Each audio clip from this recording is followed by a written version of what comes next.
Hi everyone, and welcome to another XCOM 2 video. So, this is going to be a slight variation on my previous XCOM 2 video, which was what a realistic alien invasion would look like. If you haven't seen that, you should definitely check it out. The link will be in the top right corner, in cards. Anyway, this time, I will also be giving aliens force level 20 from the start of the game. But this time we are playing on veteran difficulty, which means I skipped Gatecrasher because that makes Gatecrasher have 2 pods, and those 2 pods are always exactly the same, just some troopers and an officer. So that was not very hard to get past. However, in order to even the odds a little bit, this time I will have a tank. This is also a mod, as you might have guessed, and it's pretty amazing. Enemies can also have tanks, but you can disable that in the config file of this mod, and that's what I did. And this tank is pretty amazing. Mind you, this doesn't mean it's going to be easy mode, because I will still have a hard time dealing with something like a sectopod. But this tank is really tough and it can do quite a bit of damage. However, it has a hit mechanic, and if you use too many abilities in a short time period, it will overheat and shut down for like 4 turns. And in order to get that tank, I had to give myself a proving ground and some extra resources. I gave myself enough resources to build 2 tanks, so there's another one coming up. So, there's a mission, an actual proper mission now, and that's what we'll be doing. So this mission can have any enemies, because again, I am using a mod that gives the aliens force level 20, which means we can get anything, Andromedon, Sectopod, anything, any enemy in the game. So, we will obviously include the tank, maybe instead of the ranger. Here we go. Yeah, it's so big that I can't even see my soldiers. Yeah, that's pretty funny. Yep, it's so big I can't see my own soldiers. Anyway, I'm going to keep the frag grenade. I could maybe grab a flashbang grenade, but I have a feeling I might need grenades for shredding. So I'm going to keep them. I could maybe give the Templar a flashbang grenade, so here you go. Yeah, a medkit, maybe another time. Again, I'm going to need shredding. The tank can shred, but it would be nice to have that ability on other soldiers as well.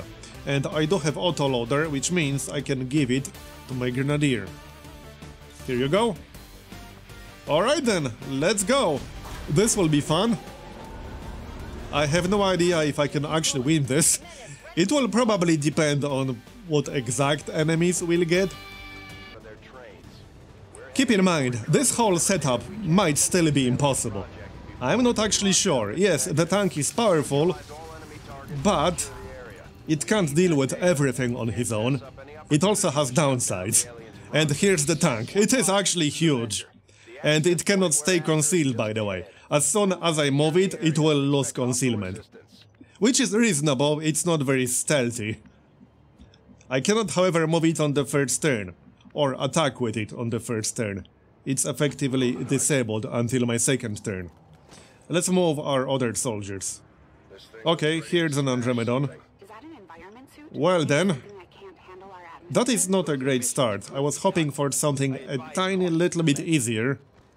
But okay, I might be able to take it out. At least the actual suit. We'll see. It might also move to the high ground, or to the low ground, I mean. Did the ground just shake? Because if we also get a sectopod here, that's going to be really bad. Well, there's the tank. Unfortunately, as soon as I move it, we will lose concealment, and therefore the Andromedon will move. And I also will not be able to attack if I move the tank first. You can't do both. You can either attack or you can move. I think the best solution here is to throw a grenade.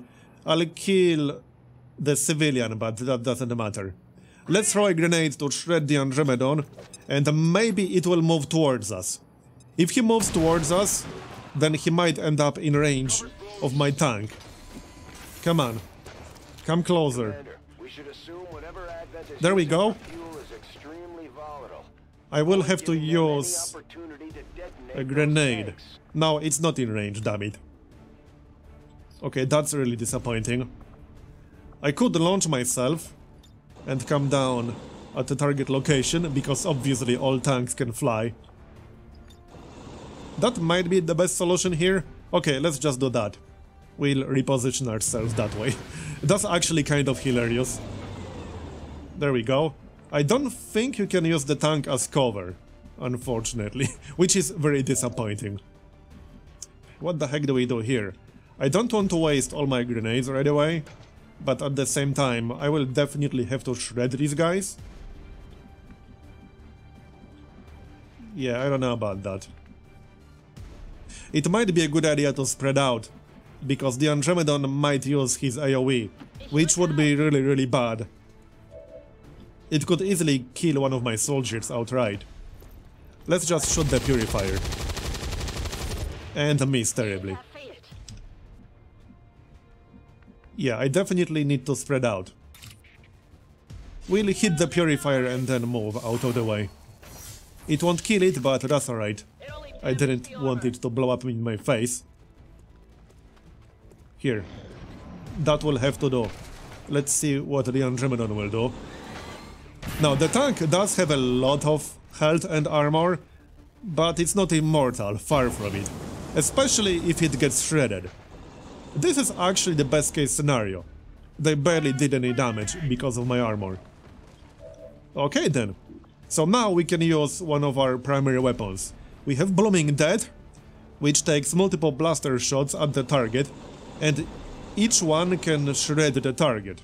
Now the damage looks more impressive on the preview than it actually is, especially against armored targets. It also generates 2 heat. That's a mechanic for the tank, which makes it shut down if you generate too much heat. I think it will shut down for like 4 turns. Which is a lot, so you need to be careful. You can't just spam everything every single turn. That will not work. In any case, let's use Blooming Dead. That's 21% chance to hit. There we go. Yeah, that was pretty good. I think I can take it out. I need 6 more damage. And it has 1 armor. Now, I really don't want to trigger more enemies right now. But at the same time, I kind of need to flank. Oh no, he doesn't have any cover at all. Let's spread out a bit, so I will back up slightly. I also want to be further away from the Purifier. And we missed. Yeah, that's annoying. I really needed that to hit. I need 2 more damage on the Andromedon before we use the Templar. Yeah, this is not great. This needs to hit. I also don't want to waste my grenade. Oh, seriously? What the heck? That is really bad. I would have to get a crit now, which is really unlikely to happen. That was really unlucky. That was super unlucky. That second shot had what? 87%? Like, are you kidding me? I know this is XCOM, but come on. Well then. Okay, 2 damage. That's still not a lot. I was a little bit worried he will use his AoE, but fortunately he did not. And I think that Purifier is confused about life. Okay, this is not too bad. Now I think it would be better if we used Precision Beam. Let's take a shot at the Andromedon with somebody else. 67. That's kind of low. 68. Come on, somebody will hit eventually, right? Are you people actually kidding me? Can anyone hit that Andromedon? What the heck? That's 4 misses in a row. This is actually stupid. Well, at least the Templar cannot miss. See, this is why I love the Templar class. You cannot miss with the Templar, it's just not possible. I mean, you can miss with the pistols, but you cannot miss with his primary weapon. We still got the Andromedon shell to deal with. but that shouldn't be as much of a problem. I'm thinking it might be a good idea to kill the Purifier. Yeah, let's kill the Purifier. This should kill him. Yup. Okay. And back up. Hopefully the shell will attack the tank. The tank is the easiest target. I think it has a passive which makes it easier to hit. Something like that. Anyway, the shell. I only got 7 turns left and I need to hack the workstation. That is actually pretty important. Hopefully we got our misses out of the way. Come on, people. That was 4 misses in a row already. There we go. More. We need more damage. I would prefer to kill the shell right now. 4 damage. We need 6 more. Let's use the beam because that generates less heat. And I can finish off the shell with the Templar. Here. And we can finish the job with the Templar. There we go. So that's the first pod down. There should be 2 more pods. And we earned a promotion. Okay then. Wait. Oh yeah, we can hack this thing right here. And maybe get some useful bonus. Let's not move forward, because I would hate to trigger something right now. Yeah, I don't want to reveal any of the fog right now. That would be really bad. I'm mostly worried about running into sectopods, because I don't think I can deal with a sectopod. Even with the tank. That would be tough. I guess we'll find out. So let's move in this direction. I would like to see what this hack will give us. Oh, hi. Okay, Spectre and the Mutant. That's not too bad. I guess I can deal with that. Also, as you probably figured out by now, the tank cannot overwatch. So, 60%. Well, I could use Hailstorm Cannon. I'm thinking Blooming Death might still be better. Because that's 60% on each individual cannon. As far as I'm aware. I don't think it will overhit from this. Okay. We hit once. In 5. I could throw a flashbang grenade. Now that might not be a bad idea. Yeah, how about that? I like that idea. That will also kind of neutralize the Muton. Because the Muton could throw a grenade, potentially. It could also just shoot one of our soldiers and kill him outright. Oh yeah, I think it's overheating right now. So it's shut down for several turns now. I'll have to deal with the Spectre without him. This will be really tough. I only got 6 turns left. I'm under attack here. Also, since the Muton will still be disoriented on our turn, I could actually attack the Muton with the Templar. Because he cannot retaliate while he's under the effect of flashbang.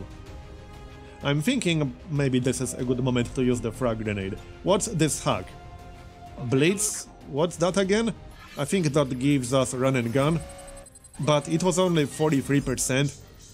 Yeah, I'm not going to risk a failed hack, sorry. I'll pass on that, thanks. So let's move towards them. I need to know where exactly the Spectre is. I can't actually see the Spectre. I think it might be invisible right now. Let's use that grenade. I'll just try to, like, hit the Spectre blindly. Something like this. It might be right here, behind this other cover. Even if not, we'll shred the Muton and destroy his cover. I think I can kill the Muton. I would prefer to not charge him with the Templar, because that might trigger yet another pod. Would be best to avoid that if possible. We can kill him with the pistol, actually. That's not a guaranteed kill, but I think it's close enough. I could also kill it with Volt, but I would prefer to keep maximum damage against the Spectre. There we go, we got him. Oh yeah, there's the Spectre. Our tank should come back on the next turn, because that's not 4 turns, that's actually 4 actions, as far as I'm aware, so 2 turns. 2 turns is not quite as harsh, but it's still pretty bad.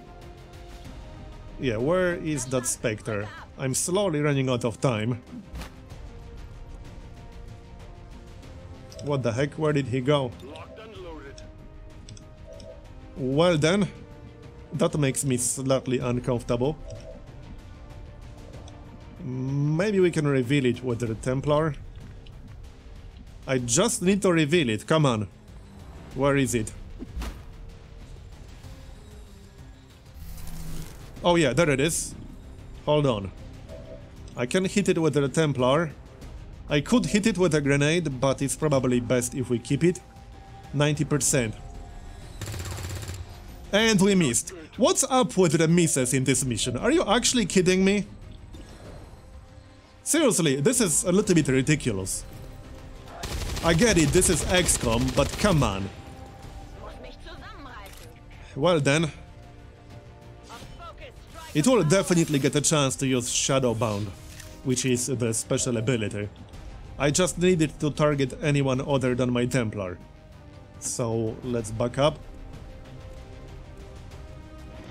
And I need to hurry up and move towards the terminal. Yeah, it will target the Specialist? Is that the Specialist? Well, it doesn't matter. We should be able to kill the Spectre. Hopefully the last pod won't be too bad. We need 10 more damage. That shouldn't be a problem. So as you can see, the tank will definitely even the odds a little bit, but it's not like super overpowered. And you normally can't get one this early. This is just like a special setup for the Force level 20 mod. Because Force level 20 is not exactly normal either. It's not even meant to be like a serious mod. I got 3 turns left. Yeah, this is going to be problematic. Let's move towards the actual objective a bit. Because I'm worried I will actually run out of time. Okay, please don't miss. I think we got all our misses out of the way, right? There we go, we even got a crit. Now we can finish the job with the Templar. So let's do that. Or maybe with someone else who needs a promotion? No, it's just the tank and the Templar left. Finish him off then. Done. So now let's go get the objective and deal with whatever the last pod is going to be. In before it's a sectopod. With my luck, that wouldn't even surprise me too much. Okay, I don't necessarily want to move too much. I don't want to trigger anything on this turn, that would be really bad. We technically still have 2 more turns to do this. 37 health left on the tank, and we got full armor, which is the important part. What's over there? That's the Specialist, he will have to do the job. I'm thinking the last pod will be on the other side of the train. That's kind of how it looks like. We can hack it from the outside, through the window. Sort of. Okay, let's do that. Over here. Accessing system. And now I have to neutralize all enemy targets. We'll see how that will go. And we almost got extra income from the current region. Oh well. We got the actual objective. Yep, they are on the other side of the train. Let's wait for them here. I think that's the best thing we can do right now. Maybe spread out a little bit, since we don't know what it's going to be. Reload. And Overwatch. Shame you can't Overwatch with the tank, but oh well. I can live with that. Wait, oh, okay. Hold on, did that move just trigger them? I think it did, I'm not sure. Did that end our turn or not? Oh yeah, that was the enemy turn. Yeah, so we do have a sectopod and a heavy mech. Well then, I jinxed it. I clearly jinxed it. I'll have to hope for some good damage from the tank. Now again, this looks more impressive than it actually is. It will do far less damage because of the armor, but it will shred the sectopod, hopefully. Come on, I need the shred. Yeah, that's not too bad. But as you can see, it's not nearly as much damage as the preview implies. Now, I'm also slightly worried about the mech. The problem is that they can do enough damage to just kill any of my soldiers in one hit. That's my primary concern. Holding this position. The mech can also use like micro missiles. And the sectopod can use like the cannon or whatever it's called, which takes one extra turn to set up, but it might force me to move my tank. Yeah, see, that's exactly what I'm talking about. The sectopod is basically the worst possible enemy to deal with. And the tank is already down to not that much health. Okay, let's see. I would still like to beat this if possible. Let's hit the sectopod. I'm pretty sure this will shut down my tank, but I need the damage. Okay, nice, we got the sectopod. Unfortunately, one of our soldiers is splattered on the ground. But we got the sectopod. I think I can actually win this mission as a result. Let's move into full cover here. And I might as well use the grenade. The mech might still kill one more person, but I hope not. I'm pretty sure the tank will shut down right now. We'll use the Templar. I should be able to move into some kind of full cover. It's not a whole lot of damage. Do something about that armor. So where do we move? Into the train? I think that might be best. The problem is that the mech can flank me if he wants to. Like, regardless of where I go, it will be able to flank me. And I don't have parry yet. I need my first promotion for that. Let's hope it will target the tank. I don't know what it will do. Yeah, it's moving. That's not good. They're flanking. Oh, it will use micro missiles. Okay, that's fine. He did not overheat. Good. I thought he will, but apparently he did not. Just use blobbing that. That was not very impressive. But I think we got this. Let's go to the high ground first. Yeah, we got this, unless I miss with this exact shot. 95%. There we go, we are done. We actually beat this mission. That was rough. It would have been way easier if it wasn't for that stupid sectopod. But the sectopod is the toughest possible enemy we'll have to deal with. Pretty much. Now it's shut down. So there it is. That's my modified setup. Mind you, I'm still not entirely convinced this is doable as an actual campaign. This was just one mission. I don't know if the tank will be enough. Oh, that was my specialist. And some missions really benefit from concealment, which you just cannot do with the tank. But hey, we did one mission. I wasn't sure how this will go. I wasn't even sure if I can beat this mission to begin with. Advanced conditioning +2. And superior repeater. Oh, that is quite nice. That is actually really nice. If we get lucky. Hey, we'll get all the corpses super early into the campaign. And the research should be faster because I'm playing on veteran. There's the engineer. Okay, so that's going to be it for this video. Thanks for watching, I hope you enjoyed it. It was a bit of an unorthodox setup. I might do more, I'm not sure. I just wanted to see if I can actually beat one mission. with this setup, and I thought you might enjoy the tank mod. I will link the tank mod in the video description below. It is quite a fun mod. You can either have it just for yourself, or you can also keep it enabled for the enemies. Anyway, thanks for watching again, and I'll see you next time. And subscribe if you enjoyed it, unless you already subscribed. I'll see you next time. Bye bye.